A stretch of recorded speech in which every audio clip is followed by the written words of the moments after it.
चलिए अब हम लोग बात करते हैं इस क्वेश्चन की जो मैंने कल आप लोगों को होमवर्क में दिया था। क्वेश्चन बेस्ड है उसी कॉन्सेप्ट के ऊपर जो हम लोगों ने कल पढ़ा था।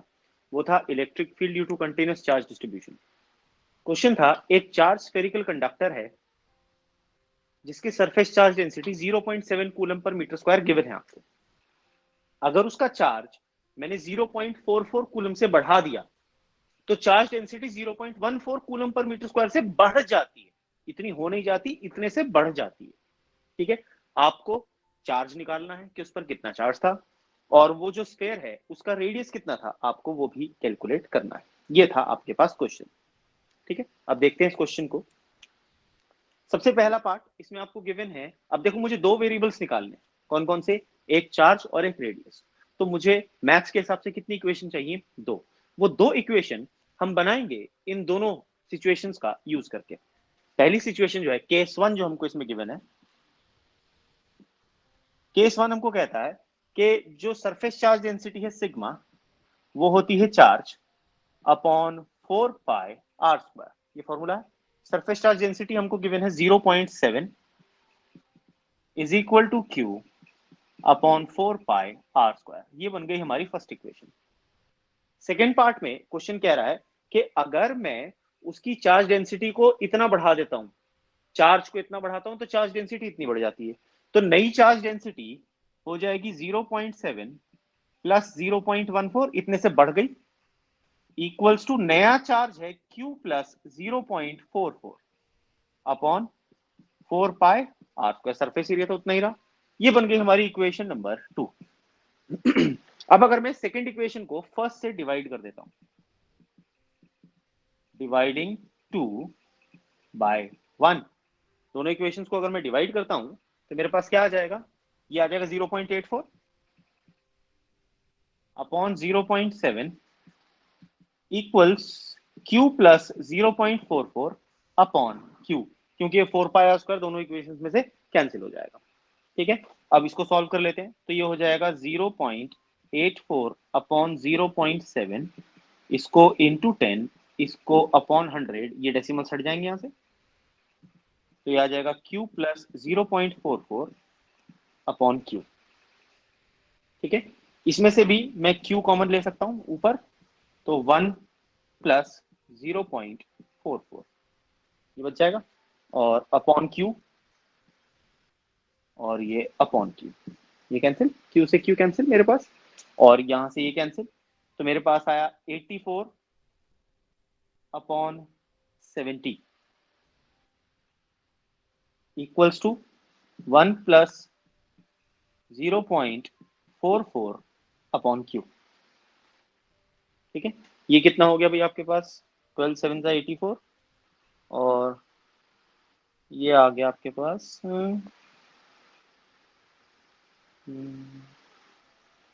इसको सॉल्व कर लो, इधर ले आओ 1 को और इसको इधर ले जाओ, तो आपके पास आ जाएगा 1 minus 84 upon 70 equals to minus 0.44 Q, ये वैल्यू। ओके, हर्ष आ गया। ठीक है, इसको जब आप सॉल्व करोगे तो आपके पास आपका जो चार्ज का आंसर है वो आ जाएगा 0.22 कूलम। इसको सॉल्व करने के बाद जो चार्ज की वैल्यू आ जाएगी वो आ जाएगी 0.22 कूलम। यहां से Q निकल जाएगा आपके पास। ठीक है, Q की वैल्यू आपके पास आ गई। जब आपके पास Q आ जाएगा इसको सॉल्व करके, तो उसके बाद अब आपको निकालना है रेडियस। वो मैं यहां रख के निकाल सकता हूं। देखो, अगर मैं आर स्क्वायर की वैल्यू निकालूं तो वो आ जाएगा Q अपॉन 4 पाई सिग्मा, और आर की अगर मैं वैल्यू निकालूं तो मुझे इसका क्या करना पड़ जाएगा, स्क्वायर रूट। Q का आंसर मैं निकाल चुका हूं 0.22 कूलम। आर की वैल्यू, इसमें मुझे सिग्मा की वैल्यू मुझे गिवन है 0.7, ये वैल्यू प्लेस करो, आपके पास आर की वैल्यू आ जाएगी 0.5 मीटर। अगर आपने ये नहीं किया था क्वेश्चन, तो अब आप देख लीजिए, इसको इस तरह से आप सॉल्व करेंगे। ठीक है, ये था हमारे कल का होमवर्क क्वेश्चन। अब डिस्कस करते हैं हम लोग, जो हम लोगों को काम करना था वो आज हम लोगों ने डेरिवेशंस करनी है, और बहुत ही ज्यादा इंपॉर्टेंट डेरिवेशंस हैं। तो इसलिए सब लोग ध्यान रखेंगे आज। एक तो आप लोगों को कॉपी पेन अपने पास रखना पड़ेगा आज की डेरिवेशंस के लिए, क्योंकि ये आप लोग साइड बाय साइड में चाहता हूं आप ये मेरे साथ करें। ये डेरिवेशंस ऐसी हैं जो बहुत ही ज्यादा इंपॉर्टेंट हैं, और अगर आप साथ के साथ नहीं करेंगे तो हो सकता है आपको कुछ कॉन्सेप्ट्स इसमें बाद में सर के ऊपर से जाने शुरू हो जाए। ठीक है, क्योंकि अब ये ऑनलाइन क्लास है तो थोड़ा सा इंटरेक्शन में डिफरेंस होता है, इसीलिए मैं चाहता हूं कि आप ये समझें और साथ के साथ आप मेरे साथ करेंगे आज इनको, बोर्ड पर से आप ये डेरिवेशन आज करेंगे। ठीक है तो देखते हैं डेरिवेशन नंबर 1 जो है, जो पहला क्वेश्चन हमारे लिए और ये बोर्ड में आया हुआ क्वेश्चन है, ये है एक चार्ज को हमने बराबर से डिस्ट्रीब्यूट किया है एक रिंग के ऊपर। अब अगर आप याद करो, मैंने कल भी आपको जब चार्ज डेंसिटीज का कॉन्सेप्ट पढ़ाया था, तब भी मैंने कहा था रिंग भले ही देखने में ऐसा लगता हो जैसे 2 डायमेंशनल ऑब्जेक्ट है, लेकिन वो बेसिकली एक तार को गोल घुमा दिया गया है और तार के ऊपर ही चार्ज हो सकता है, बीच में चार्ज नहीं आ सकता। यानी जब भी मैं रिंग को खोलूंगा तो वो एक सीधी तार बन जाएगा। तो रिंग का जो कॉन्सेप्ट है वो एक्चुअली में सरफेस चार्ज डिस्ट्रीब्यूशन ना हो करके बन जाता है लीनियर चार्ज डिस्ट्रीब्यूशन। हमने 3 तरह के चार्ज डिस्ट्रीब्यूशन पढ़े थे, जिनमें से एक था अगर चार्ज को आप लंबाई पर एक पतली सी तार पर फैला दो, उसे बोलते थे लीनियर चार्ज डिस्ट्रीब्यूशन। अगर आप एक सरफेस पतले से पेपर जैसे मटेरियल के ऊपर चार्ज फैला दो तो बन जाता था सरफेस चार्ज डिस्ट्रीब्यूशन। और अगर आप किसी बॉडी के पूरी वॉल्यूम के अंदर चार्ज को स्टोर करा दो, उसके अंदर पूरा चार्ज भर दो, तो वो कहलाता था वॉल्यूम चार्ज डिस्ट्रीब्यूशन। ठीक है, यहां पर क्योंकि रिंग एक तार है जिसको मैंने गोल घुमा दिया है, तो उस पर लीनियर चार्ज डिस्ट्रीब्यूशन इस्तेमाल में आएगा। ठीक, अब हमें क्या कह रहा है, एक चार्ज को मैंने बराबर से डिस्ट्रीब्यूट किया एक रिंग में जिसका रेडियस ए है। हमें ऑब्टेन करना है expression for the electric intensity at a point on the axis of the ring. Hence show that at points for larger distance from the ring it behaves like a point charge. Also find the electric field at its center. ये तो बात के काम है। पहले हमें electric field due to a ring ये calculate करना है। ठीक है, तो अब हम लोग ध्यान देंगे इस पोर्शन पर, क्योंकि ये बहुत ही इंपॉर्टेंट डेरिवेशन है हमारी। ठीक, तो अब हम पहले बना लेते हैं एक रिंग। ये मेरे पास एक रिंग है, छल्ला है,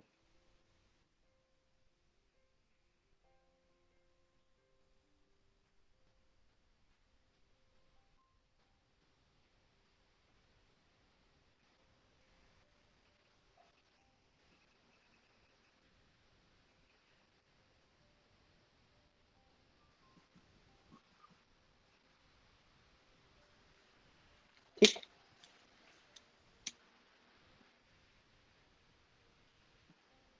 ये इसका एक डायमीटर हमने बना दिया और एक्सिस जो होता है वो इसके प्लेन के परपेंडिकुलर होता है। मान लो आपने रिंग ऐसे बनाया है तो जो एक्सिस होगा वो इस डायरेक्शन में होगा, perpendicular to the plane of the ring. तो ये प्लेन है रिंग का, इस तरह से रिंग रखा गया है तो एक्सिस ऐसे जाएगा। तो ये हमने बना दिया उसके सेंटर से पास होता हुआ एक axis.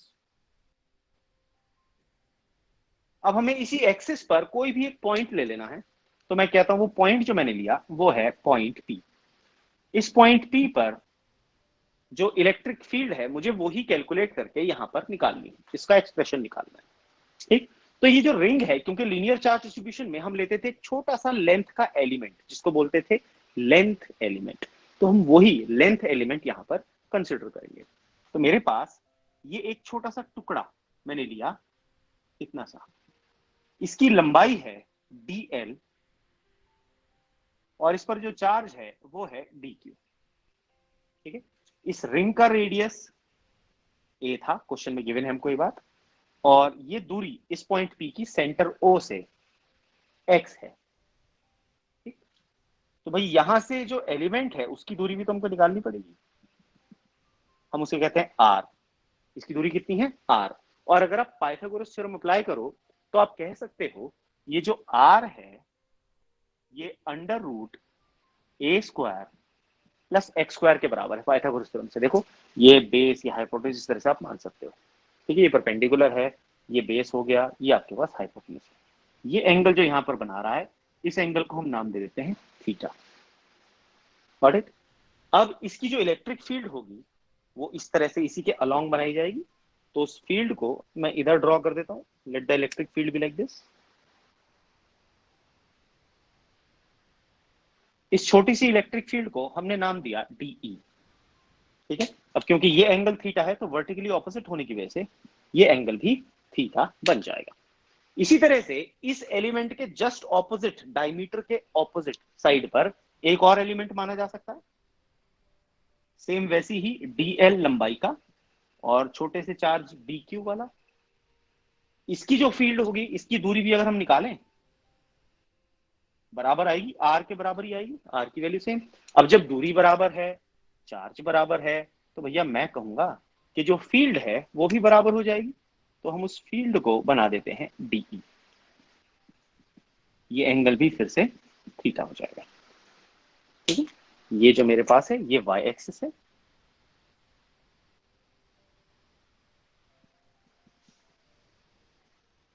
This is your y axis and this is my x axis.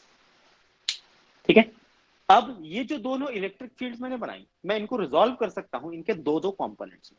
Her field के दो कंपोनेंट, एक कंपोनेंट इसका जो x एक्सिस पर बनेगा ऐसे,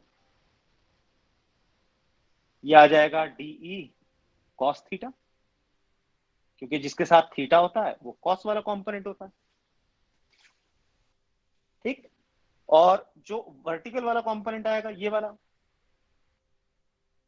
इसको हम बना सकते हैं DE sin थीटा।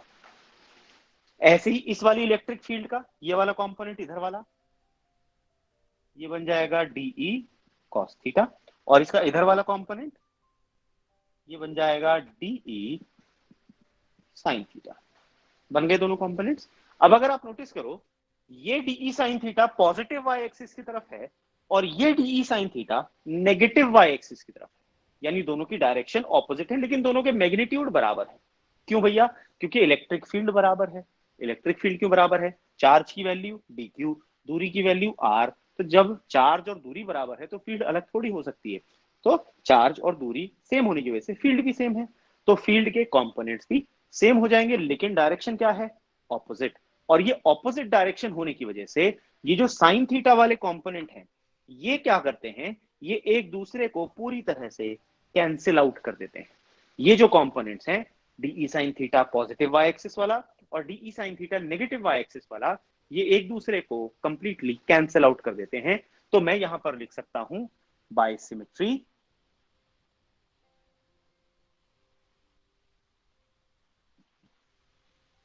जो sigma of DE sin theta, yani sum of all DE sin theta components will be 0. They cancel each other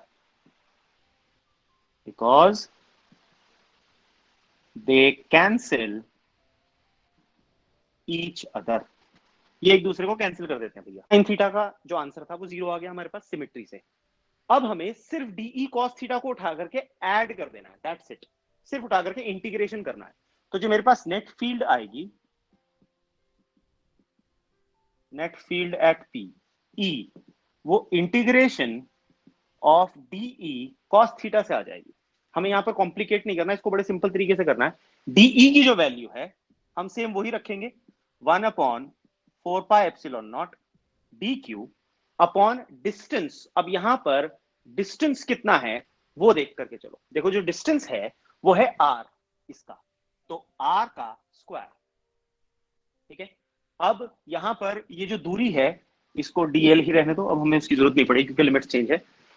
और यहां से अब मैं r की वैल्यू रखूंगा √a² प्लस x स्क्वायर, और ये जो है dq इसकी वैल्यू रखूंगा lambda into dl, values put कर दो। तो आपके पास आ जाएगा 1/4πε0 lambda into dl upon x square plus a square. यहां तक बिल्कुल सेम है। ठीक, अब हमें उठा करके सिर्फ cos थीटा की वैल्यू रखनी है। अब इस ट्राइंगल पर आ जाओ, इस ट्राइंगल को देखो ध्यान से। यहां पर अगर आप cos थीटा की वैल्यू निकालो, cos थीटा वो हो जाएगा बेस अपॉन हाइपोटेन्यूज, तो वो आ जाएगा x अपॉन r, और r की वैल्यू कितनी है? √a² plus x square. तो मेरे पास आ जाएगा x upon x square plus a square की पावर 1/2। ये मेरे पास किसकी वैल्यू आ गई? cos थीटा की वैल्यू आ गई।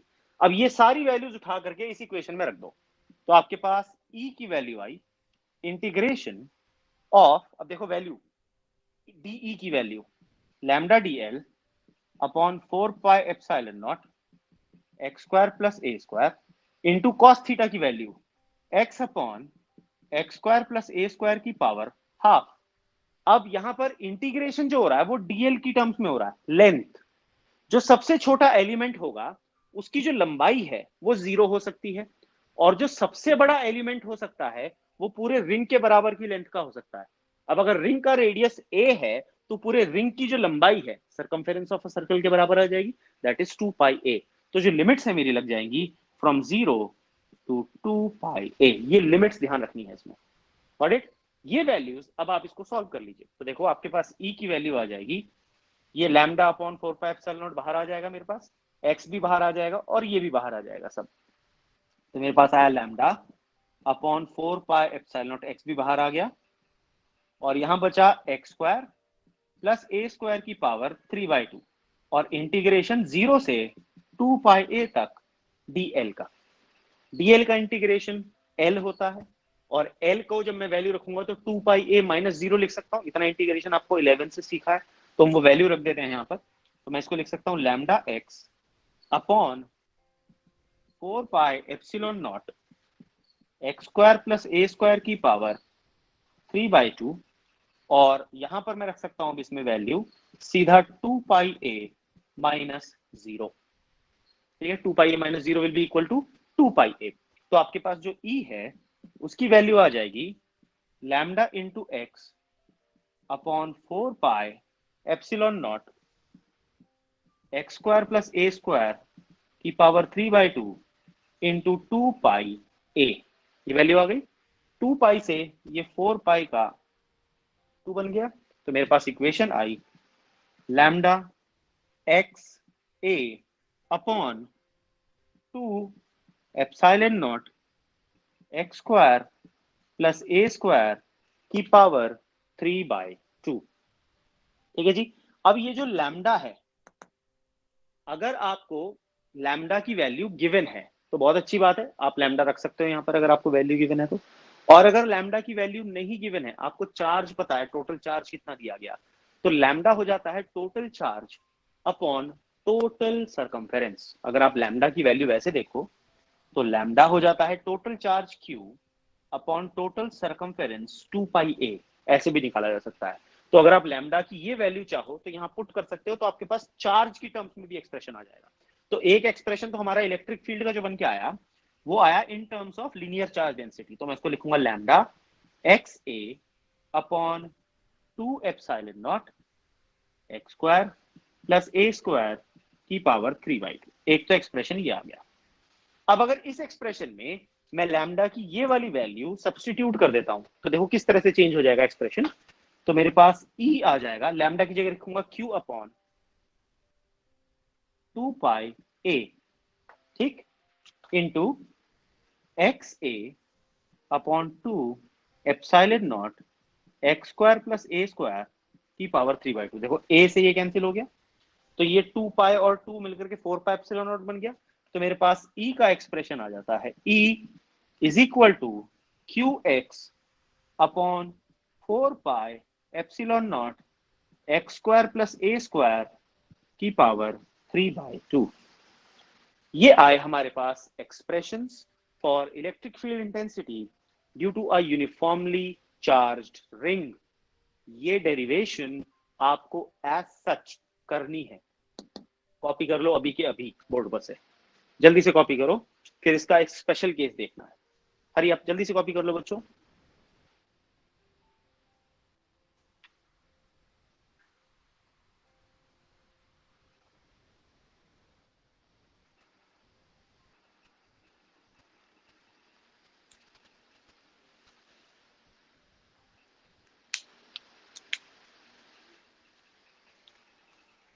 कॉपी हो जाए तो कमेंट बॉक्स में टाइप कर दो सर कॉपी हो गया, तो फिर मैं आगे बढ़ चलता हूँ अगर कॉपी कर लिया तुम लोगों ने तो।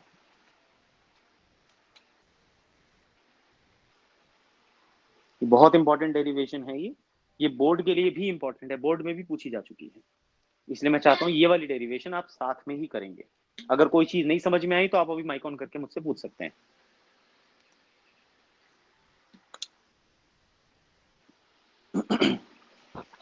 सर हाँ जी सर एक्स एक्सिस के अलॉन्ग जो टोटल इलेक्ट्रिक फील्ड इंटेंसिटी है सर वो तो 2 DE cos थीटा है। बेटा, तो 2 sir DE cos integration theta, सुन, डीई कॉस थीटा ऐसे कितने हैं, कैसे निकालेगा? Infinite number of DE cos theta है। कितने एलिमेंट्स हो सकते हैं? इनफाइनाइट एलिमेंट्स बना सकता हूं मैं इसके अंदर। तो डीई कॉस थीटा कितने हैं? इनफाइनाइट। इसीलिए हम उसको खाली डीई कॉस थीटा को इंटीग्रेट करते हैं। ये तो एक डायमीटर के लिए। आप एक सर्कल में से कितने डायमीटर्स बना सकते हो? How many diameters can you draw on a circle? बताओ।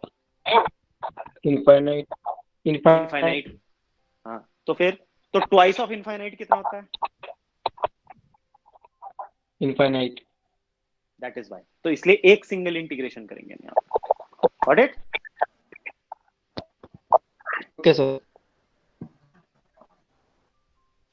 और कोई चीज, किसी और को कोई डाउट है तो पूछो, फिर वरना इसके नेक्स्ट स्टेप पर हम लोग मूव कर लेते हैं। कर लिया सब लोगों ने कॉपी बेटा? भाई बच्चों जवाब दे दो, मूक दर्शक मत। Yes sir. नहीं किया? सर वीडियो डाल डन देना सर। यूट्यूब पे।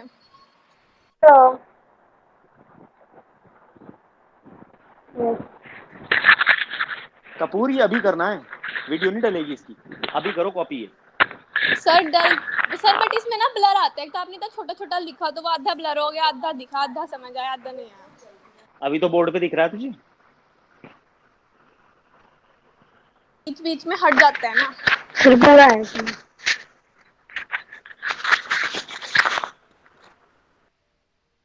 करो जल्दी से कॉपी।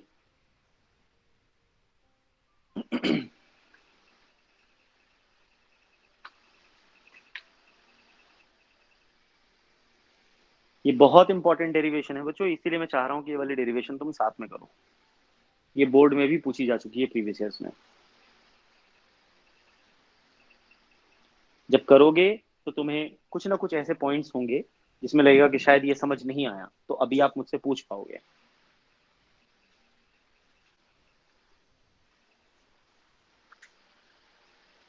चलो मैं इतने एक बार दोबारा से बता रहा हूं पूरी डेरिवेशन, ठीक है? ध्यान से समझना आप जरा। हमने क्या कंसिडर किया? हमने कंसिडर किया एक सर्कुलर रिंग, ठीक है? इस रिंग के डायमीटर के दो ऑपोजिट कॉर्नर्स पर मैंने दो एलिमेंट्स ले लिए जिनकी लेंथ है dl और dl, और इन पर छोटा छोटा चार्ज है dq और dq, और जो लीनियर चार्ज डेंसिटी है वो है लैम्डा। तो लैम्डा को दो तरह से लिख सकता हूं, dq अपॉन dl या q अपॉन 2 पाई। अगर टोटल चार्ज q दिया गया, इसका रेडियस a है, तो पूरी सरकमफेरेंस 2 पाई a हो जाएगी, ठीक है? तो यहां से dq की वैल्यू मैं लिख सकता हूं लैम्डा इंटू dl। अब इस एक्सिस पर, एक्सिस एक लाइन ऐसी होती है जो सेंटर से पास हो और परपेंडिकुलर हो, तो इस प्लेन के परपेंडिकुलर और सेंटर से पास होती हुई जो लाइन है वो एक्सिस बन जाएगी। तो ये एक्स वाला जो है ये एक्सिस है इसका, ठीक है? क्योंकि ये वाईजेड प्लेन में है, ये जो रिंग है ये वाईजेड प्लेन में है, तो इसका एक्सिस एक्स एक्सिस लाई करेगा। Got it? तो हमने क्या कंसिडर किया? हमने कंसिडर किया ये जो इसका डिस्टेंस है इसको मैंने r मान दिया। ये दूरी x थी, ये a थी, तो r की value under root a square plus x square हो जाएगी। अब क्योंकि ये छोटा सा चार्ज है dq, तो इसकी वजह से छोटी सी इलेक्ट्रिक फील्ड है de हो जाएगी, अलोंग द लाइन होगी। ऐसे ही इधर जो चार्ज dq था उसकी फील्ड अलोंग द लाइन ऐसे गई हमारे पास, दोनों फील्ड आ गई।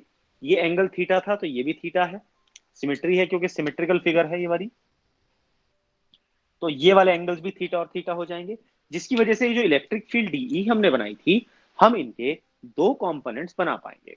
कौन से दो कंपोनेंट? एक कंपोनेंट इधर की तरफ एक्स एक्सिस पर, और एक कंपोनेंट ऊपर की तरफ, ये वाला डीई कॉस थीटा, ये वाला डीई साइन थीटा। ऐसे ही नीचे वाली इलेक्ट्रिक फील्ड का एक कंपोनेंट इधर डीई कॉस थीटा और एक कंपोनेंट नीचे डीई साइन थीटा। क्या होगा उससे? ऐसा करने से ये जो साइन थीटा वाले हैं, एक पॉजिटिव वाई एक्सिस की तरफ है, दूसरा नेगेटिव वाई एक्सिस की तरफ है, तो मुझे दिख रहा है दोनों ऑपोजिट हैं। तो सिमेट्री से मैं क्या कह सकता हूं? दोनों बराबर हैं और दोनों ऑपोजिट हैं। आप इमेजिन करो, एक 5 न्यूटन की फोर्स आपने इधर की तरफ लगाई, एक 5 न्यूटन की फोर्स आपने इधर की तरफ लगाई, दोनों का रिजल्टेंट कितना हुआ? रिजल्टेंट विल बी 0, क्योंकि दोनों फोर्सेज एक दूसरे को काउंटर बैलेंस कर लेंगी, खत्म कर लेंगी, कैंसिल कर देंगी। इसी तरीके से ये डीई साइन थीटा इस डीई साइन थीटा को क्या कर देता है? कैंसिल कर देता है। ठीक, अब क्या होगा? तो मैं लिख सकता हूं by symmetry summation of dE sine theta is 0 because they cancel each other. ये लिख दिया मैंने। अब ये जो छोटा सा चार्ज dq था, ये जो अपनी छोटी सी फील्ड बना रहा है de, इसको कैलकुलेट कर लेते हैं। ठीक है, जो डीई होगी वो हो जाएगी 1/4πε0 dq/r²। डी की वैल्यू लैम्डा डीएल रख दिया और आर की वैल्यू √a² प्लस x² रख दी। अब जो नेट फील्ड यहां पर बन रही है वो सारे डीई कॉस थीटा। भाई अगर मैं यहां एक एलिमेंट लूंगा तो उसका भी डीई कॉस थीटा एक्ट करेगा, उसके सामने यहां एक एलिमेंट होगा उसका भी डीई कॉस थीटा एक्ट करेगा। तो ऐसे में इसमें ढेर सारे एलिमेंट्स बना सकता हूं और सबके डीई कॉस थीटा ही ऐड होंगे, क्योंकि हर एलिमेंट के लिए एक ऑपोजिट एलिमेंट जरूर एग्जिस्ट करेगा, जिसकी वजह से उनका sign component completely cancel out हो जाएगा। Got it? तो क्या होगा हमारे पास, साइन थीटा कैंसिल, कितने बचे खाली डीई कॉस थीटा बचे। तो मैंने क्या किया, मैंने डीई की वैल्यू तो निकाल ली थी, मैंने ये वाला ट्राइंगल लिया, मैंने इस ट्राइंगल में कॉस थीटा की वैल्यू भी कैलकुलेट कर ली। कॉस थीटा होता है बेस अपॉन हाइपोटेन्यूज, थीटा इसके साथ है तो इसलिए बेस एक्स हो गया, हाइपोटेन्यूज आर हो गई, आर की वैल्यू है √a² प्लस x²। तो मैंने कॉस थीटा की वैल्यू भी लिख ली यहां पर भैया। अब कॉस थीटा की वैल्यू और डीई की वैल्यू इस एक्सप्रेशन में पुट कर दो। तो मैंने क्या किया, मैंने इंटीग्रेशन रख दिया लैम्डा डीएल और ये आ गया कॉस थीटा की वैल्यू डाल दी। अब इसमें ये जो डीएल है इसके रिस्पेक्ट में हम लोग इंटीग्रेट कर रहे हैं, तो लिमिट्स इसी की फॉर्म में लगेंगी। अब डीएल क्या था, ये जो छोटा सा एलिमेंट था इसकी लंबाई, जो सबसे छोटा एलिमेंट रिंग का हो सकता है वो 0 लेंथ का हो सकता है, और जो सबसे बड़ा एलिमेंट हो सकता है वो पूरे रिंग के बराबर का हो सकता है, यानी 2πa लंबाई का। तो यहाँ पर दो पॉसिबिलिटीज हैं, लोअर लिमिट 0 हो सकती है और जो upper most limit maximum value जा सकती है डीएल की वो 2πa के बराबर हो सकती है। तो हमने लोवेस्ट पॉसिबल लिमिट और मैक्सिमम पॉसिबल लिमिट लगा दी, तो हमने इंटीग्रेट कर दिया बिटवीन 0 to 2πa। ठीक है, अब इसमें से ये कांस्टेंट है, ये कांस्टेंट है, ये सब कांस्टेंट है, इंटीग्रेशन के बाहर आ जाएगा, बचेगा इंटीग्रेशन ऑफ ओनली डीएल। अब डीएल जो था वो ये एलिमेंट की लंबाई थी, ठीक है, और डीएल का इंटीग्रेशन होता है आपके पास एल, जब आप वैल्यू रख दोगे यहां पर एल की तो आपके पास आ जाएगा 2πa माइनस 0, अपर लिमिट माइनस लोअर लिमिट। ठीक, 2πa माइनस 0 आ जाएगा 2πa। 2πa को जब आप यहां रखोगे, ये पाई से पाई कैंसिल, ये बन गया 2, तो आपके पास आया lambda x A upon 2ε0 x² plus a² की पावर 3/2। ये जो इलेक्ट्रिक फील्ड आई ये आई in terms of linear charge density. अगर आपको न्यूमेरिकल में linear charge density lambda given हो तो आप ये फॉर्मूला यूज करोगे। मान लीजिए आपको कहा गया कि जो चार्ज Q था आपने एक रिंग के ऊपर फैला दिया जिसका रेडियस a था, तो अब आपको यहाँ चार्ज और रेडियस गिवन है, लैम्डा नहीं गिवन है, तो आप क्या करोगे, तो आप लैम्डा की ये वाली वैल्यू Q/2πa अज्यूम कर दोगे इस इक्वेशन में यहां पर। तो जब आप लैम्डा की ये वैल्यू रखोगे Q/2πa तो आपके पास एक्सप्रेशन चेंज हो जाएगा Qx/4πε0 x² प्लस a² की पावर 3/2। Got it? तो ये हमने करी डेरिवेशन इसकी due to a charge ring. अब इसमें एक स्पेशल केस, अगर आप याद करो आपको क्वेश्चन में एक स्पेशल केस भी गिवन था, और वो स्पेशल केस था कि भैया ये बताओ अगर ये जो रिंग है इससे मैं बहुत ज्यादा दूरी पर इलेक्ट्रिक फील्ड कैलकुलेट कर रहा हूं, जो मेरी दूरी है जहां मैं फील्ड निकालना चाहता हूं उसकी वैल्यू बहुत ज्यादा दूर है, तो आप ये शो करके बताओ कि ये जो रिंग है ये बिल्कुल ऐसे बिहेव करेगा जैसे कौन कर रहा था, एक पॉइंट चार्ज कर रहा था। अब अगर आप याद करो पॉइंट चार्ज की जो फील्ड थी उसका फॉर्मूला हमको पता है, ठीक है, और रिंग की फील्ड का फॉर्मूला भी हमने डिराइव किया अभी। तो जो electric field due to ring है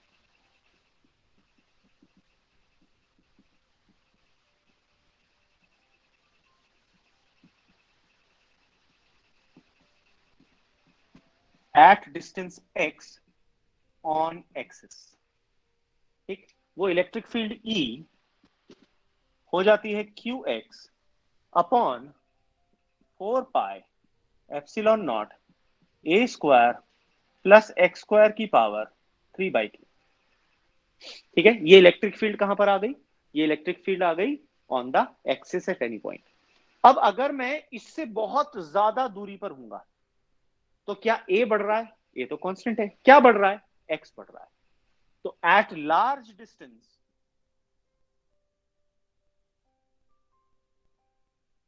ये जो x है ये a से बहुत बड़ा हो जाएगा, और जब ये a से बहुत बड़ा हो जाएगा तो a² plus x² approximately x² के बराबर ही आएगा मेरे पास, क्योंकि a की वैल्यू x की रिस्पेक्ट में नेग्लिजिबल हो जाएगी।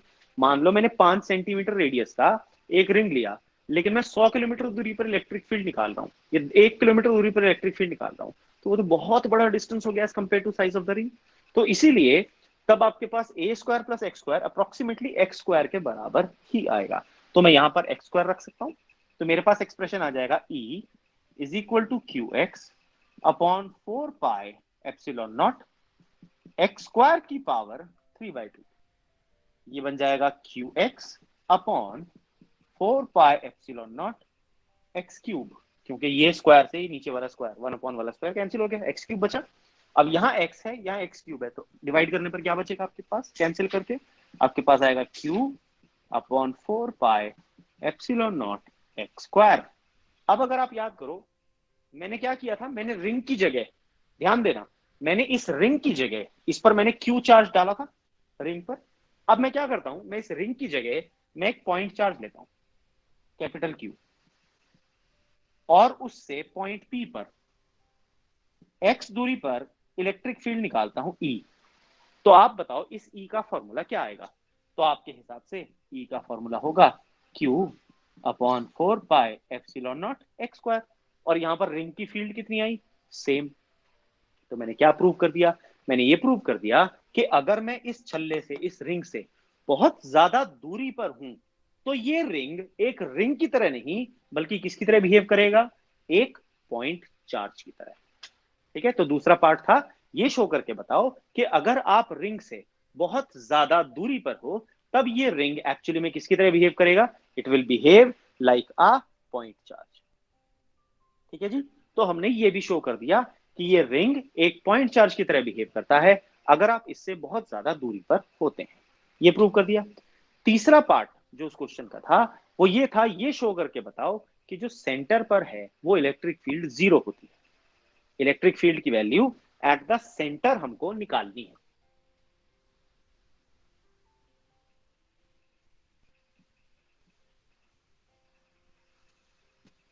वो भी निकाल लेते हैं भाई, electric field at the centre.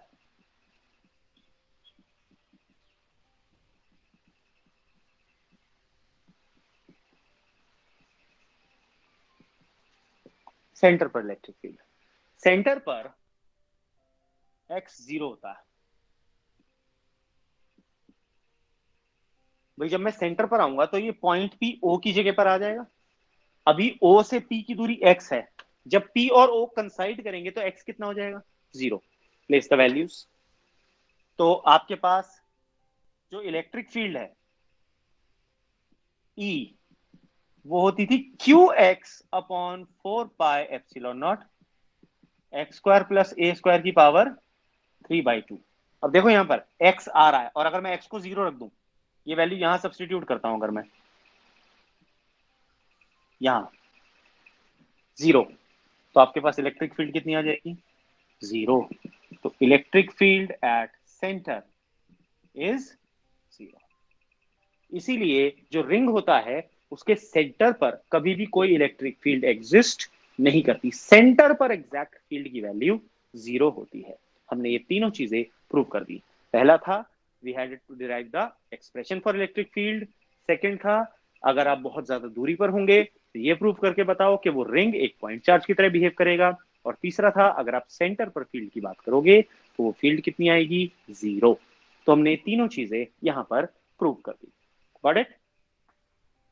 सबको समझ में आ गया बच्चों यहां तक? Yes sir. चलिए अब हम लोग देखते हैं नेक्स्ट पार्ट। इसमें ये आपको हेल्प करेगा इन न्यूमेरिकल्स, ये वाला पोर्शन न्यूमेरिकल्स में हेल्प करेगा आपको। ये तो था एक पूरे रिंग की वजह से फील्ड, ठीक है। अब अगर कोई आर्क हो जाए तो उसके लिए जो फील्ड है आपको वो निकालनी है, ये फॉर्मूला आपको याद रखना है, ठीक है। ये कंपटीशन के पर्पस के लिए, इसकी डेरिवेशन हमको नहीं करनी है। इन केस अगर कोई फॉर्मूला आपके पास आ जाता है, तो कोई क्वेश्चन आ जाता है, तो आपको याद रखना है 2k lambda upon r sine alpha by 2। Alpha उसके सेंटर का एंगल होगा, alpha will be the angle of its centre, ठीक है। ये याद रखना है आपको। ये सेगमेंट ऑफ अ रिंग उसके लिए इलेक्ट्रिक फील्ड का फॉर्मूला है। ठीक है जी। अब इसके बाद हम लोग देखते हैं एक और कॉन्सेप्ट, एक और क्वेश्चन की फॉर्म में समझते हैं एक और कॉन्सेप्ट को। क्वेश्चन क्या है, समझो ध्यान से जरा इसको। क्वेश्चन है भैया, अगर मेरे पास दो बराबर स्फेयर्स हैं वाटर के, दो बराबर स्फेयर पानी के, having equal and similar charges, एक जैसे चार्ज हैं, और वो दोनों कंबाइन हो जाते हैं, एक साथ मिल जाते हैं। कोअलीज होने का मतलब होता है कंबाइन, कोअलीज वर्ड का मतलब होता है कंबाइन। ठीक है, एक बड़ा स्फेयर बना लेते हैं। अगर चार्ज कहीं लूज नहीं हुआ, there is no charge lost in this case, आपको बताना है how will the surface charge densities of electrification change. जो सरफेस चार्ज डेंसिटी है उस पर क्या फर्क पड़ेगा, उनका रेशियो निकालना है, पुरानी और नई सरफेस चार्ज डेंसिटी का, ये काम करना है आपको। ठीक है, अब क्वेश्चन देखो किस तरह से आपको पागल बना रहा है, और बहुत आसान क्वेश्चन है ये। क्वेश्चन में क्या बात हो रही है, क्वेश्चन में दो स्फेयर है, मान लीजिए ये एक स्फेयर है छोटा और ये एक छोटा स्फेयर है, ये इन दोनों के जो रेडियाई हैं वो है स्मॉल आर। ठीक, और ये कंबाइन होकर के बना रहे हैं एक बड़ा स्फेयर। इस बड़े स्फेयर का जो रेडियस है वो है कैपिटल आर। ठीक, इनके पास चार्ज था क्यू, इनके पास चार्ज था क्यू, तो इनके पास चार्ज हो जाएगा भैया 2q, दोनों का सम हो जाएगा, नहीं हो जाएगा, q प्लस क्यू 2q। ठीक है, अब इसकी सरफेस चार्ज डेंसिटी थी सिग्मा, इसकी भी सरफेस चार्ज डेंसिटी थी सिग्मा, इसकी थी सिग्मा डैश। कैलकुलेट कर लेते हैं इनको, हमें पता है सरफेस चार्ज डेंसिटी का फॉर्मूला कल पढ़ा था हमने, क्या होता था, charge upon surface area. Surface charge density का फॉर्मूला क्या था, चार्ज अपॉन सरफेस एरिया। तो मेरे पास जो सिग्मा है वो कितनी हो जाएगी, वो हो जाएगी क्यू अपॉन सरफेस एरिया पूरे के पूरे का, कितना हो जाएगा 4 पाई स्मॉल आर स्क्वायर। और जो नई सिग्मा है सिग्मा डैश, वो हो जाएगा 2q upon 4 pi capital r square. मुझे ये वैल्यू तो समझ में आई। अब इनका रिलेशन निकालने के लिए मुझे स्मॉल आर और कैपिटल आर के बीच का रिश्ता पता होना चाहिए, तो मैं इनको डिवाइड कर लेता हूं। मैं क्या करता हूँ, सिग्मा डैश अपॉन सिग्मा, ये हो जाएगा 2q upon 4 pi capital r square into 4 pi small r square upon q, q से क्यू कैंसिल, 4 पाई से 4 पाई कैंसिल, तो मेरे पास आ गया भैया 2 into small r square upon capital r square. ये रिश्ता आ गया। अब ना मुझे कैपिटल आर पता ना मुझे स्मॉल आर पता, इनके आपस में रिलेशन नहीं पता, उसके लिए हम इस्तेमाल करेंगे कॉन्सेप्ट ऑफ वॉल्यूम का। इसकी वॉल्यूम प्लस इसकी वॉल्यूम बराबर इसकी वॉल्यूम। क्यों, ये दोनों मिले तो ये बना, तो इन दोनों की वॉल्यूम मिलकर के ये बना, तो इसकी वॉल्यूम इन दोनों की वॉल्यूम के सम के बराबर होगी। सिंपल सा कॉन्सेप्ट है ये बात।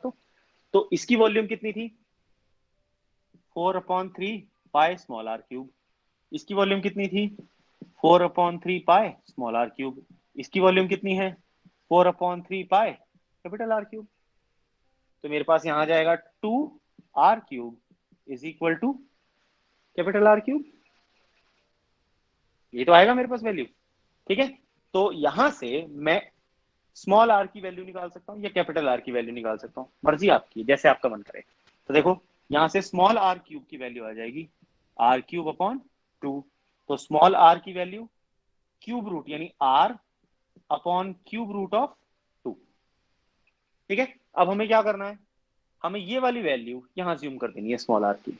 तो मेरे पास sigma dash upon sigma 2 upon R square, और स्मॉल आर की जगह का स्क्वायर करना है, तो R upon cube root of 2 इसका स्क्वायर। ठीक, तो मेरे पास आया ये आर स्क्वायर से आर स्क्वायर कैंसिल यहां पर सीधा सीधा, और ये आया 2 अपॉन 2 की पावर 3/2। तो मैंने नई और पुरानी का निकाला, अगर पुरानी और नई का निकालोगे तो 2 की पावर 3/2 रेशियो 2 आ जाएगा। Got it. इस तरह से हमने रिलेशन निकाला between their surface charge densities. Clear हो गया बेटा सबको, ये न्यूमेरिकल क्वेश्चन क्लियर हुआ या नहीं, बताओ जल्दी से। Yes sir. समझ में आ गया सबको, कोई ऐसा है जिसे नहीं समझ में आया बेटा? सर पार्ट 2 में 3 आएगी। क्या बेटा? हाँ सॉरी, पर 2/3। 2/3 नहीं आएगी तो 2/3, 2/3, हाँ स्क्वायर है ना, 2/3 करेक्ट। हो गया यहाँ तक? कोई दिक्कत तो नहीं आई? चलो अब हम मूव करते हैं नेक्स्ट क्वेश्चन की तरफ। ये भी एक डेरिवेशन फॉर्म में हम लोग करेंगे। मजेदार है ये क्वेश्चन भी। मैंने आपको कहा था कि जो हम चार्ज डेंसिटीज पढ़ रहे हैं इसको हम आगे डेरिवेशंस की फॉर्म में करेंगे, और आज हम एक्चुअली में वही कर रहे हैं। आज जितने भी क्वेश्चन हैं वो सब इसी फॉर्म में है। ये भी क्वेश्चन आया हुआ और ये एनसीईआरटी का क्वेश्चन भी है। क्वेश्चन क्या है? आपको एक लंबी सी तार, कैसी तार? इनफाइनाइट वायर, ठीक है, और लंबी सी तार है यूनिफॉर्म चार्ज डेंसिटी की, उसकी वजह से आपको इलेक्ट्रिक फील्ड निकाल करके बतानी है। ये क्वेश्चन है, ठीक। तो अब इसको हम कैसे करते हैं, आइए देखते हैं इस क्वेश्चन को।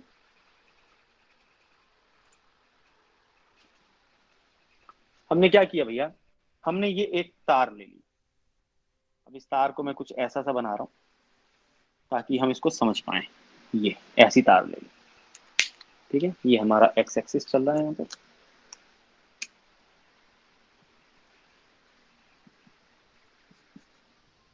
और यहाँ सेंटर से हमारा जा रहा है वाई एक्सिस। ये इधर भी इन्फिनिटी तक जा सकती है, इधर भी इन्फिनिटी तक जा सकती है, इनफाइनाइट वायर है, ठीक है। अब मैंने क्या किया, मैंने इसका, इसके ऊपर जो चार्ज है वो बराबर से फैला हुआ है। इस तरह से चार्ज यूनिफॉर्मली स्प्रेड है। मुझे इस तार की वजह से इस पॉइंट P पर इलेक्ट्रिक फील्ड निकाल करके बतानी है। ये है question. I have to find the electric field due to this at point P। ये कैलकुलेट करके बताना है, ठीक है। तो मैंने क्या किया, मैंने इसका एक छोटा सा टुकड़ा ले लिया, एलिमेंट, लेंथ एलिमेंट। याद है मैंने आपको बोला था जब भी हम चार्ज डेंसिटीज की बात करते हैं तो हम एलिमेंट्स को कंसिडर करते हैं। तो मैंने यहां पर एक छोटा सा एलिमेंट ले लिया। ये इसकी जो छोटी सी लंबाई है वो है dx, और इस एलिमेंट की जो दूरी है यहां से सेंटर से वो है x, ठीक है। और ये जो दूरी है इस पॉइंट P की वो है y, ठीक है भैया। तो अब इस dx की दूरी, ये जो एलिमेंट है इसकी इस पॉइंट P से दूरी, ये आ जाएगी r। इस r को मैं पाइथागोरस थ्योरम से लिख सकता हूं फिर से। भाई ये हाइपोटेन्यूज है, ये 2 होगी साइड, इसको मैं मान लेता हूं थीटा सपोज, ठीक है। तो ये बेस हो गया y, और ये परपेंडिकुलर हो गई x, और ये हो गई हाइपोटेन्यूज r। तो मैं लिख सकता हूं r स्क्वायर या r is equal to under root x square plus y square. मैंने r की वैल्यू लिख ली भैया यहाँ पर, under root x square plus y square, Pythagoras theorem से। अब इसकी जो फील्ड है, छोटी सी फील्ड, इस पर जो छोटा सा चार्ज है dq, इस छोटे से चार्ज dq की वजह से जो इसकी फील्ड एग्जिस्ट करेगी de, वो हम इधर बना सकते हैं ऐसे।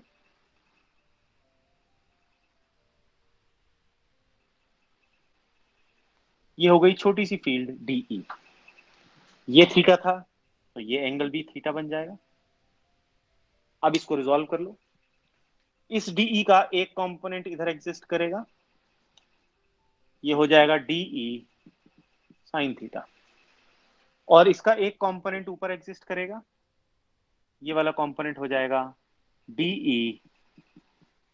cos थीटा, ठीक है। अब ऐसे ही जैसे एक एलिमेंट यहां पर है, इस पॉइंट के, इस पॉइंट O के एक एलिमेंट यहां पर है, ठीक वैसे ही एक एलिमेंट इधर भी तो बनाया जा सकता है।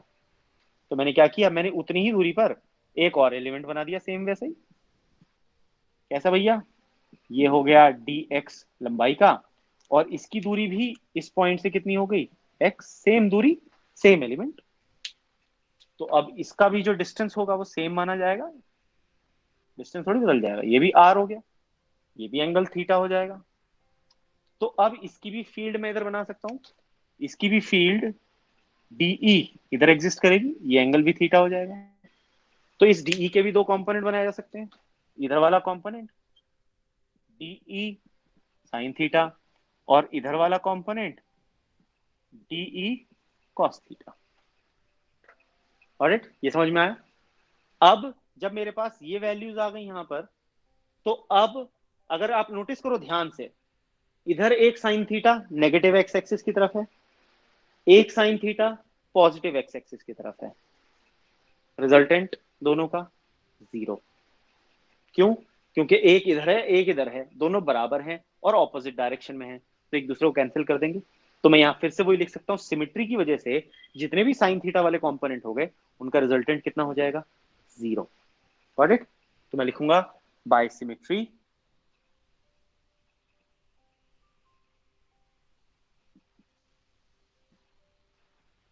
सम यानी summation of dE sine theta equals 0। Symmetry की वजह से डीई साइन थीटा तो गया उड़, खत्म हो गया है। तो ठीक है, अब कौन सा कंपोनेंट बचा? cos थीटा, यानी जितनी भी फील्ड है सारी की सारी किसकी वजह से है? cos थीटा वाले कंपोनेंट की वजह से है। तो मुझे पता है नेट फील्ड एट पी, जो इलेक्ट्रिक फील्ड होगी वो integration of dE cos theta के बराबर आ जाएगी। अब हम डीई की वैल्यू निकाल लेते हैं। जो डीई है, डीई क्या है? ये छोटी सी फील्ड।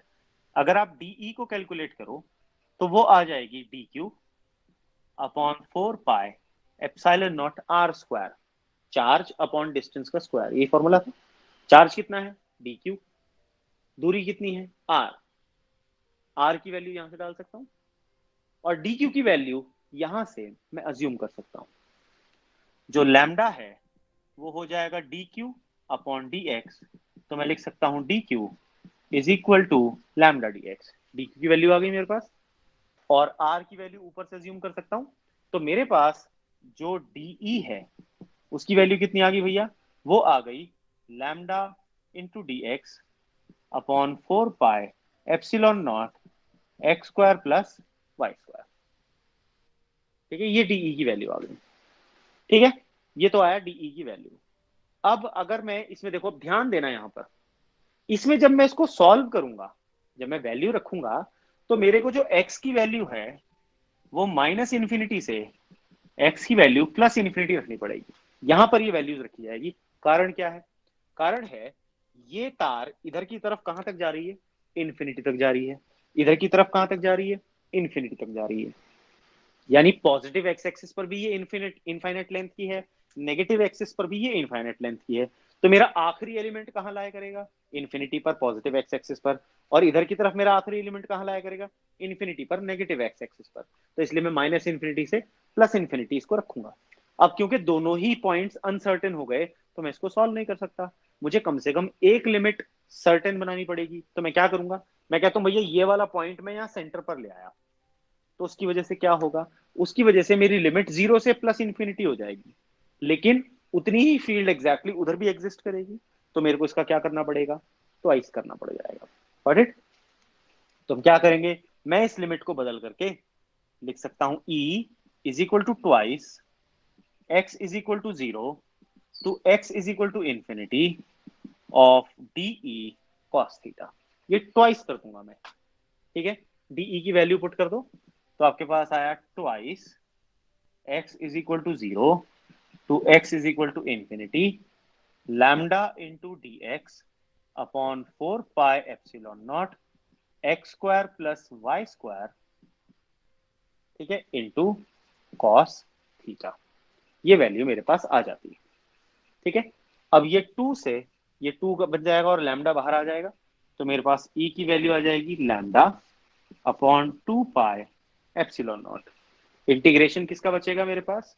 इंटीग्रेशन आएगा x इज इक्वल टू 0 से x is equal to infinity cos theta, और यहां पर आ जाएगा मेरे पास dx upon x square plus y square. ये वैल्यू मेरे पास बच गई।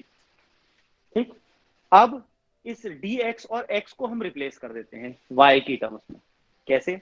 देखो, इस ट्राइंगल को देखो, मान लो इस पॉइंट को मैंने कहा A, इसको B, तो मैं लेता हूं ट्राइंगल POA। अब ये ध्यान से समझना ये वाला पोर्शन। हम लेते हैं इन ट्राइंगल POA। ये रेड ट्राइंगल दिख रहा है सबको? ये वाला इस ट्राइंगल में अगर आप यहां पर tan थीटा की वैल्यू निकालो, इस ट्राइंगल में tan थीटा, तो वो कितना हो जाएगा, परपेंडिकुलर अपॉन बेस, परपेंडिकुलर है x, बेस है y, तो मैं इसको लिख सकता हूं x अपॉन y। तो मेरे पास x की वैल्यू तो आ जाती है y tan थीटा, x की वैल्यू आ गई मेरे पास y की टर्म्स में, y tan थीटा। अब निकालते हैं dx, क्या करते हैं, इसी को डिफरेंशिएट कर दो, तो dx upon d theta, y तो कांस्टेंट है बाहर आ गया, d upon d theta of tan theta, जो कि होता है आपके पास कितनी वैल्यू आती है, सेक स्क्वायर थीटा, फॉर्मूला है ये। तो आपके पास आ जाएगा y सेक स्क्वायर थीटा, ठीक है। तो मेरे पास dx की वैल्यू आ जाएगी y sec square theta d theta, ठीक। अब आपको x की ये वाली वैल्यू और dx की ये वाली वैल्यू, ये दोनों वैल्यूज इस इक्वेशन में यूज कर देंगी। तो मेरे पास आ जाएगा E equals lambda upon 2 pi epsilon naught integration, अभी मैं लिमिट नहीं लगा रहा हूं, बता रहा हूं क्यों नहीं लगा रहा हूं अभी, ठीक है। यहां मैं लिखूंगा कॉस थीटा और dx की जगह लिखूंगा मैं y sec square theta d theta upon x square की जगह लिखूंगा y square tan square theta plus y square, ठीक है। अब जो लिमिट होती है, देखो जब यहाँ x था तो x की फॉर्म में मैंने लिमिट लगाई थी, अब मैंने क्या किया, मैंने x हटा करके यहाँ लिख दिया d थीटा, यानी अब जो मेरी लिमिट है वो लेंथ की नहीं एंगल की फॉर्म में होगी, ठीक। अब एंगल कहाँ किस किस लाइन के बीच में बन रहा है, देखो थीटा कहाँ बन रहा है, इसमें और इसके बीच में बन रहा है, ठीक है। तो जब मैं जीरो पर लाया करूंगा, भाई x की वैल्यू कितनी थी, जीरो, जीरो ये यहाँ पर है, तो जब मैं यहाँ लाया करूंगा मेरा एंगल कितना हो जाएगा, 0 डिग्री। और जब मैं इन्फिनिटी पर लाया करूंगा तो ये लाइन इस ये जाकर के ऐसे हो जाएगी, इन्फिनिटी पे मिलेगी, पैरेलल हो जाएगी, तभी तो इन्फिनिटी पे मिलेगी, parallel lines meet at infinity, ये प्रॉपर्टी है, ये बिल्कुल ऐसे हो जाएगी। तो ये एंगल कितना बन जाएगा मेरे पास, 90 डिग्री।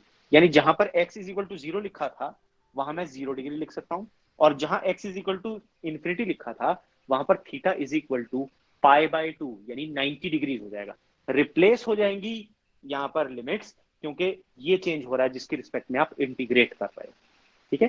तो मैं लिखूंगा theta is equal to 0 to theta is equal to pi by 2, क्योंकि अब लिमिट्स थीटा की टर्म्स में लगेंगी ना कि एक्स की टर्म में। Got it. अब देखो अब क्या करोगे, आपके पास आ गया E is equal to lambda upon 2 pi epsilon naught integration theta is equal to 0 to theta is equal to pi by 2, ये आया cos theta y sec square theta d theta, और यहां पर y स्क्वायर मैंने common ले लिया तो मेरे पास बचा 1 प्लस टेन स्क्वायर थीटा। इतनी आइडेंटिटी तो आती है ये वाली, 1 प्लस टेन स्क्वायर थीटा किसके बराबर होता है, सेक स्क्वायर थीटा के। तो ये इससे कैंसिल किया जा सकता है, y से इसका स्क्वायर कैंसिल किया जा सकता है, y बाहर आ गया तो मेरे पास क्या बचा, lambda upon 2 pi epsilon naught y integration of cos theta d theta. ये वैल्यू बची कहां से कहां तक, 0 से पाई बाई 2 तक। कॉस थीटा का इंटीग्रेशन होता है साइन थीटा, ये वैल्यू याद रखनी है आपको, शीट में आपको पहले भी दी थी मैंने, और ये 11th में हमने करी भी है याद, ठीक है। तो मेरे पास आया lambda upon 2 pi epsilon naught y integration, ये आ जाएगा sine pi by 2 minus sine 0, क्योंकि कॉस थीटा का इंटीग्रेशन साइन थीटा होता है, तो upper limit pi by 2 lower limit 0, तो upper limit minus lower limit, sine 90 minus sine 0, sine 90 कितना होता है 1, साइन 0 कितना होता है 0। तो मेरे पास ये वैल्यू आ गई lambda upon 2 pi epsilon naught y 1 minus 0, 1 minus 0 is 1, 1 into this is this, तो मेरे पास आ गया therefore electric field E is equal to lambda upon 2 pi epsilon naught y, ये आ गई electric field due to a linear charge conductor. अब अगर आप ध्यान से देखो, ये इलेक्ट्रिक फील्ड डायरेक्टली प्रोपोर्शनल आ रही है। यहां से देखो अगर आप ध्यान से, तो जो लैम्डा है, ये जो सॉरी इलेक्ट्रिक फील्ड है, ये डायरेक्टली प्रोपोर्शनल आ रही है लैम्डा के, और ये जो इलेक्ट्रिक फील्ड है ये इनवर्सली प्रोपोर्शनल आ रही है डिस्टेंस के। इनवर्स रिलेशन है डिस्टेंस के साथ इसका। अगर आप लीनियर चार्ज डेंसिटी बढ़ा दोगे तो इलेक्ट्रिक फील्ड बढ़ जाएगी, और अगर आप डिस्टेंस बढ़ा दोगे तो electric field inversely proportional to distance है। तो अगर आप डिस्टेंस के साथ इसका ग्राफ बनाओगे इनवर्स, ये इलेक्ट्रिक फील्ड है, ये डिस्टेंस है, इनवर्स का ग्राफ रेक्टेंगुलर हाइपरबोला बनता है। याद रखना ये बात, it will be a rectangular hyperbola. ठीक है, तो ये electric field due to a linear infinite conductor है जो हमने अभी डिराइव किया। कोई डाउट इसमें तो आप प्लीज मुझसे पूछ सकते हैं।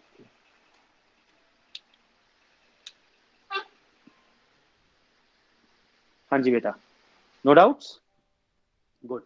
तो आज का जो